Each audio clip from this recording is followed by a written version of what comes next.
नमस्कार। आज हम हिमाचल प्रदेश की सियासत के एक अहम नाम पर बात कर रहे हैं। जी। विक्रमादित्य सिंह। हाँ। काफी चर्चा में रहते हैं आजकल। हाँ, बिल्कुल। हमारे पास जो जानकारी है वो उनके सियासी सफर, उनकी पारिवारिक पृष्ठभूमि और मतलब उनकी शख्सियत पर रोशनी डालती है। तो आज की इस चर्चा का मकसद यही समझना है कि इस युवा नेता में क्या खास है और हिमाचल की राजनीति में उनकी जगह कहाँ बन रही है या बन सकती है। हाँ, और उनकी पहचान सिर्फ एक राजनेता की ही नहीं है। सही कहा। वो बुशहर रियासत के वारिस भी हैं और हिमाचल के मतलब कद्दावर नेता रहे राजा वीरभद्र सिंह के बेटे। जी, 6 बार मुख्यमंत्री रहे वो। बिल्कुल। और फिलहाल वो राज्य सरकार में मंत्री भी हैं। तो चलिए इस प्रोफाइल पर जरा गौर करते हैं। हाँ, देखिए उनकी जो पारिवारिक विरासत है उसका वजन तो है ही। बुशहर यानी रामपुर का शाही खानदान हिमाचल के इतिहास में एक बहुत अहम जगह है इसकी।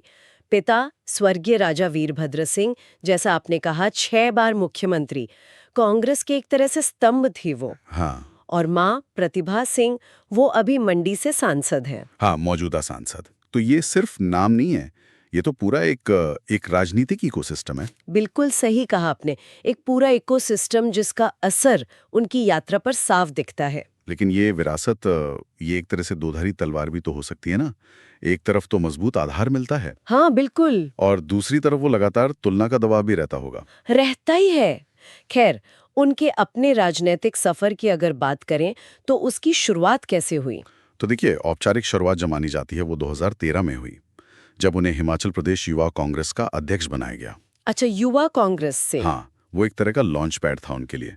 फिर 2017 में वो पहली बार विधायक बने। शिमला ग्रामीण सीट से? हाँ, शिमला ग्रामीण से। और दिलचस्प बात यह है कि ये सीट पहले उनके पिता के पास थी। अच्छा, तो ये एक तरह से विरासत का हस्तांतरण हुआ, कह सकते हैं। और फिर 2022 में उन्होंने इसी सीट से दोबारा जीत हासिल की। और 2022 के चुनावों के बाद तो वो सीधे कैबिनेट में आ गए। हाँ, सुखविंदर सिंह सुक्खू सरकार में पीडब्ल्यूडी मिला उनको। पीडब्ल्यूडी यानी लोक निर्माण विभाग और साथ में युवा सेवा एवं खेल मंत्रालय भी। जी, ये दोनों ही काफी अहम जिम्मेदारियां हैं। खासकर पीडब्ल्यूडी हिमाचल जैसे पहाड़ी राज्य में तो बहुत ही महत्वपूर्ण। बिल्कुल। पीडब्ल्यूडी का मतलब ये सड़कें, पुल, कनेक्टिविटी, जो कि पहाड़ी राज्य की जीवन रेखा है। हाँ, और जानकारी यही बताती है कि उनका जोर जो है वो ग्रामीण कनेक्टिविटी सुधारने और इंफ्रास्ट्रक्चर को मजबूत करने पर रहा है। जी, साथ ही खेल और युवा मामले, ये सीधे सीधे नौजवानों से जुड़ा मंत्रालय है।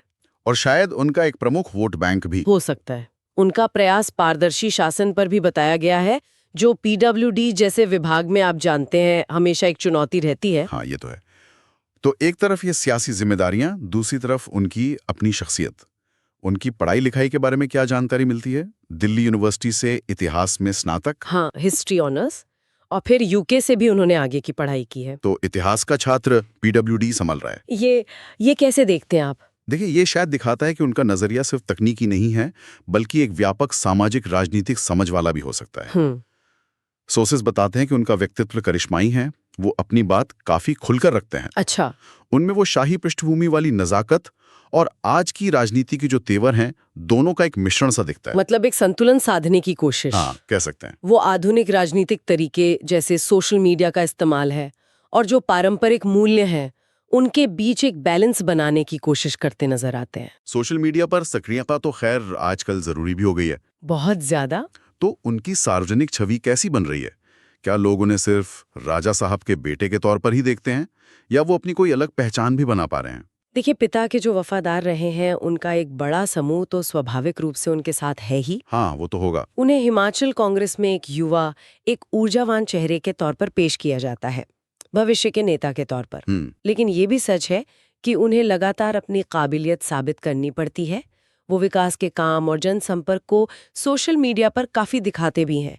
शायद ये उसी छवि निर्माण की एक कोशिश है। सही बात है। तो अगर उनकी ताकतों को संक्षेप में देखें, मजबूत पारिवारिक विरासत, जमीनी संपर्क बनाने की कोशिश, अच्छी शिक्षा, युवा जोश और तकनीक का इस्तेमाल, हाँ, ये सब मिलकर उन्हें पार्टी के अंदर भविष्य के मुख्यमंत्री पद के दावेदारों की लाइन में तो खड़ा करता है। बिल्कुल। लेकिन सिक्के का दूसरा पहलू, चुनौतियां, वो क्या हैं? चुनौतियां भी कम नहीं है, बल्कि गंभीर है। सबसे बड़ी चुनौती तो यही है कि वंशवाद के टैग से कैसे निपटें और खुद को एक परफॉर्मेंस बेस्ड नेता के तौर पर कैसे स्थापित करें। ये हमें। हाँ, फिर हिमाचल में अब भाजपा एक बहुत मजबूत ताकत है। उसके सामने कांग्रेस की प्रासंगिकता बनाए रखना और उसमें अपनी भूमिका तय करना ये आसान नहीं है। सही। और हाँ, वो पिता से तुलना, राजा वीरभद्र सिंह का कद इतना बड़ा था कि उस छाया से बाहर निकलना किसी भी बेटे के लिए एक मनोवैज्ञानिक और राजनीतिक दोनों तरह की चुनौती है।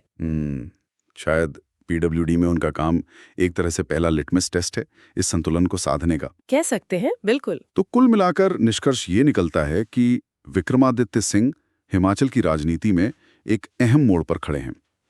एक तरफ शक्तिशाली विरासत है जिसको वो आगे बढ़ा रहे हैं जी, लेकिन साथ ही अपनी राह बनाने की कोशिश में भी लगे हैं सक्रिय शासन, युवाओं से जुड़ाव और एक मॉडर्न विजन के जरिए। निश्चित रूप से।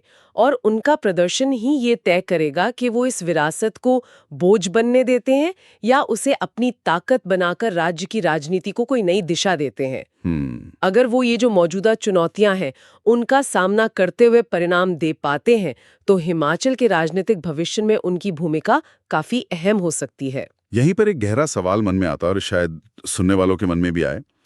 कोई भी नेता, खासकर इतनी बड़ी राजनीतिक विरासत वाला, वो कैसे अतीत के साए और भविष्य की उम्मीदों के बीच ये संतुलन साधता है? मतलब अपनी एक असली पहचान बनाने के लिए उसे विरासत का कितना सहारा लेना चाहिए और कितना छोड़ना पड़ता है? ये एक मुश्किल सवाल है। बहुत मुश्किल, और इसका जवाब शायद हर नेता के लिए अलग होता है।